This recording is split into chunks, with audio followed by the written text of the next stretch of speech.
So one of the things that I keep in mind when I'm drawing stuff is to see things in 3D and draw in 3D. Let me show you how I do that.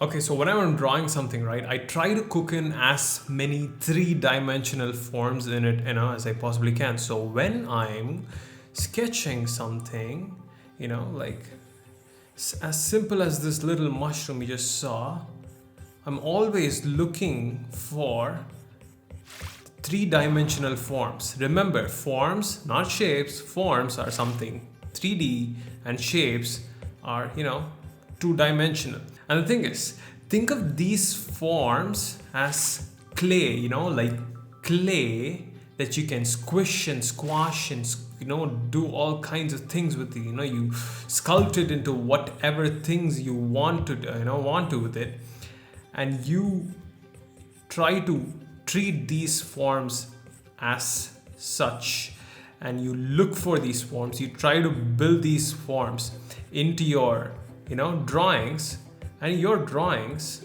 would look as if they are appearing or existing in 3D space. So take this mushroom for example. I mean, this mushroom has a lot of three-dimensional forms built into it.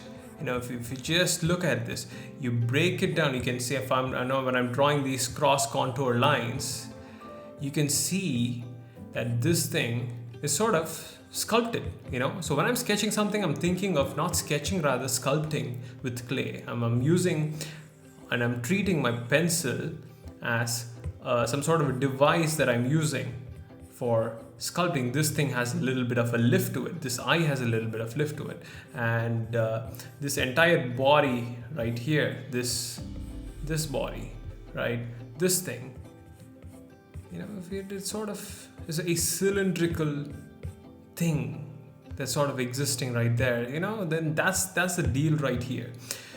Something that exists in three-dimensional space. Even, for example, take a drawing such as this one, right? And if you just zoom in here, take this particular leg, this is sort of a cylinder. That's right here. So this is a cylinder, and I've cooked in this cylinder, I've sculpted in this cylinder right here. And if you just have a look at it, you can see this itself is a individual form. And that's the idea right here. You need to sort of see these forms when you're sketching them and sort of find ways to cook them into your drawings one bit at a time. Even the mustache right here, even the mustache. I try to keep the mustache as, as thick and what do you call it? A bit more as something that exists in space, something that's solid and has depth to it. And that's the idea. And this nose right here, all these things, this is what I look for in my sketches and in my drawings. And when you start to learn to see things in 3D before they even appear in your sketch, it'll be sort of easier for you to just draw them. So see in 3D so that you can draw in 3D.